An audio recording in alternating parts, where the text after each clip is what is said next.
Assalamu alaikum wa rahmatullahi wa barakatuh. Let's talk about Starbucks again. So there's a global boycott underway against Starbucks due to the perception that Starbucks is a Zionist company and that they support Israel.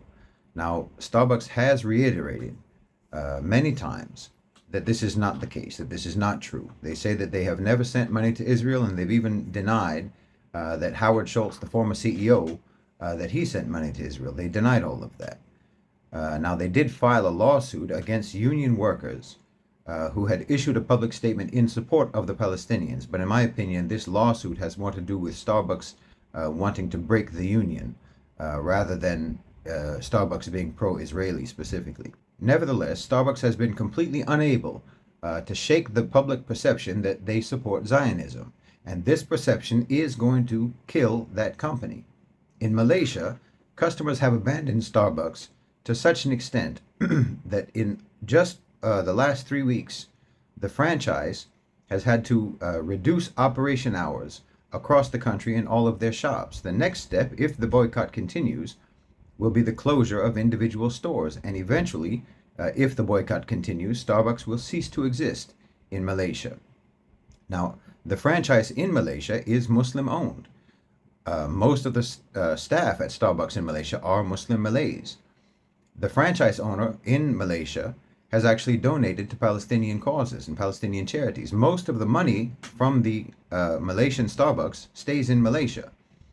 Only a percentage of that money goes to Seattle, and even that money, we haven't actually been able to confirm if any of that money ever ends up going to Israel, because Starbucks has denied that it does any of that. So what's the actual point in boycotting Starbucks? And specifically, what's the point of boycotting a locally owned franchise of Starbucks that has absolutely no connection whatsoever to Israel, and which actually has donated money to Palestinians, and they employ Muslim Malays, and they generate money for the Malaysian economy? So why boycott Starbucks? Is that even fair? I mean, what about the workers who will lose their jobs? Well, Starbucks is a global brand. In many ways, Starbucks is a symbol of the West. It's a symbolic ambassador of the United States and of corporate imperialism. It's more of a symbolic target than a practical one, but boycotting it can have a practical impact. You know, members of our Telegram group wrote hundreds, if not thousands, of letters to Starbucks over the last couple of weeks, and they're continuing to do so. And the responses from Starbucks over the course of 10 days or so has started to change. The initial responses were for them to reiterate their position against the union workers. But the more recent responses have emphasized, quote unquote, listening to customer concerns. That indicates that an impact is being made. Across the globe, Starbucks is being boycotted, and you can see that their products are being sold at ridiculous discounts now, 70% discount sometimes. Their share price is going down, has been going down for 2 weeks. And like I said, store hours are being reduced in some places. I've seen that hundreds of workers have been let go in some countries because of the plummeting revenues. And there's no end in sight. The company is losing hope of any expansion into the global south, all because of the public perception that it is a pro-Zionist company. There's only one thing that can save them at this point, and that is to take an unequivocally pro-Palestine position publicly, a pro-Palestine stance as a company, as a brand. And now that shouldn't be hard to do.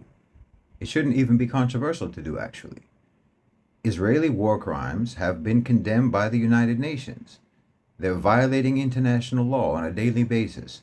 Multiple heads of state and human rights organizations have all characterized Israel's actions in Gaza as genocide. Starbucks has more stores internationally than they have in the US, and they expect for something like 2/3 of their revenues to be generated overseas in the next couple of years. They do not have to appeal exclusively to American customers anymore. And in fact, they must appeal to customers abroad.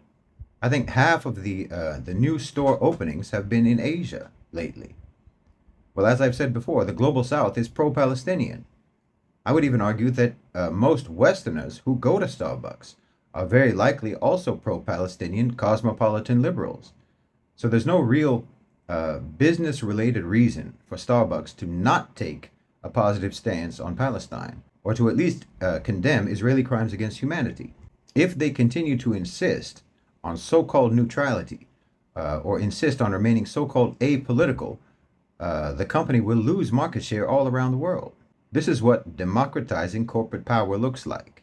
The people are finally taking their seat at the negotiating table with corporate power, and they're demanding representation. They're demanding to be heard. They're saying, we are only going to do business with companies that reflect our values. The people are injecting morality into the equation of corporate market strategy. In many ways, this is bigger than the Palestinian issue, but the Palestinian issue is the battleground where populations all around the world are coming to confront global corporate power, Western private sector power, imperialistic power. Think about it. You closed down the economy all around the world over COVID. You shut everyone up in their homes for 2 years. You forced thousands of small businesses into bankruptcy with lockdowns.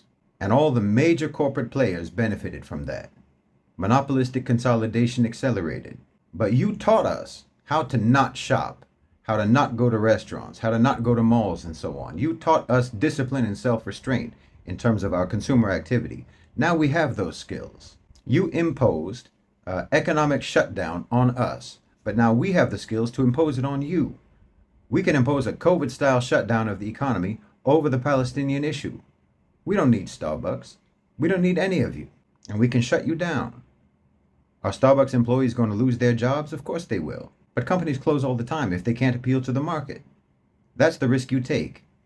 Aren't you always talking about how business owners are taking a risk and that's why they should be able to take all of the profits and shortchange their employees? And now you act like you care about the workers. How many small local cafes and coffee shops got muscled out of the market by Starbucks? How many local shops got closed because they couldn't compete with massive multinational corporate conglomerates? Well, we can reverse all that now. You know, if you own a small business and you're not putting a Free Palestine sticker in your window, I'll tell you, you're not a very savvy business person. Everyone is going to be looking for local alternatives, smaller companies, alternatives to the amoral multinationals that refuse to take the right stand on the Palestinian issue. Those smaller companies are going to profit from this, or they should, and that will create jobs. So if someone loses their job at a multinational franchise, they should be able to find a job at a local business. That's better for national economies anyway, especially for the ones in the global south. So it doesn't matter if it's Starbucks or anyone else. We will assume that you're a pro-Zionist company unless you say otherwise, unless you prove otherwise. You don't need a list of companies to boycott. It's not just about companies that overtly support Israel, though of course those companies should be boycotted. But any company should be avoided if they have not taken a positive stance on Palestine. No justice, no profit should be applied across the board in all of our economic activity, all of our consumer activity. We can just do COVID all over again, except this time, instead of shutting down the small local businesses, it would be against all of those big players who reaped the benefits of lockdowns. And if you want to avoid that, if you want to protect your market share, well, you know what to do. Zionism is the virus now. You used to make us confirm that we were vaccinated before you let us into your shops, before you let us into your stores. You make us wear masks and whatnot. Well, now you have to confirm to us that you don't have that virus, that your company has been vaccinated against Zionism by being pro-Palestine, if you want us to come in. You used to keep us out, and refuse our business if we weren't vaccinated. Well, now we're staying out, and we refuse to give you our business if you aren't vaccinated against Zionism. So again, don't just look for companies that overtly support Israel. Look at any company that doesn't support Palestine. Let the market know that the only successful strategy for gaining customers is to take a positive stand on this issue. Jazakumullahu khairan, wassalamu alaikum.